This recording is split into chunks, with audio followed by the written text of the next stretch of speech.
সরকার জুলাই সনদ ঘোষণায় জাতির কাছে প্রতিশ্রুতিবদ্ধ দাবি করে জামায়াত বলছে, জুলাই মাসের মধ্যেই এই সরকার জুলাই সনদ ঘোষণা করবে বলে আশাবাদ তাদের। সকালে মগবাজার কেন্দ্রীয় কার্যালয়ে জুলাই গণঅভ্যুত্থানের বর্ষপূর্তি উপলক্ষে মাসব্যাপী কর্মসূচি ঘোষণা করতে এসে এ কথা জানান দলের সেক্রেটারি জেনারেল অধ্যাপক মিয়া গোলাম পরোয়ার। এ সময় গণঅভ্যুত্থান উপলক্ষে ১ জুলাই থেকে ৮ আগস্ট নতুন বাংলাদেশ দিবস পর্যন্ত নানান দলীয় কর্মসূচি ঘোষণা করেন তিনি। কর্মসূচির মধ্যে রয়েছে শহীদ আবু সাইদ স্মরণে ১৬ জুলাই রংপুরে দোয়া ও আলোচনা সভা, ১৯ জুলাই ঘোষিত ৭ দফা বাস্তবায়নে সোহরাওয়ার্দী উদ্যানে জাতীয় সমাবেশ, ৫ আগস্ট গণমিছিল, ৬ থেকে ৮ আগস্ট সাংবাদিক এবং সুধীজনদের সাথে আলোচনা সভা।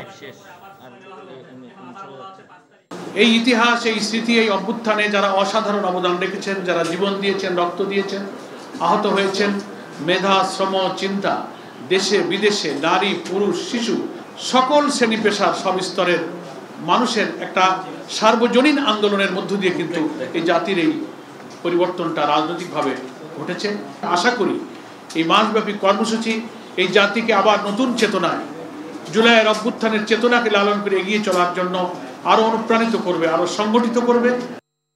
বান্ডেল থাকলে প্রতি সেনমানিতে টাকা বাঁচবে। বিকাশ সেনমানি বান্ডেল কিনে জিতুন প্রতি লেনদেনে।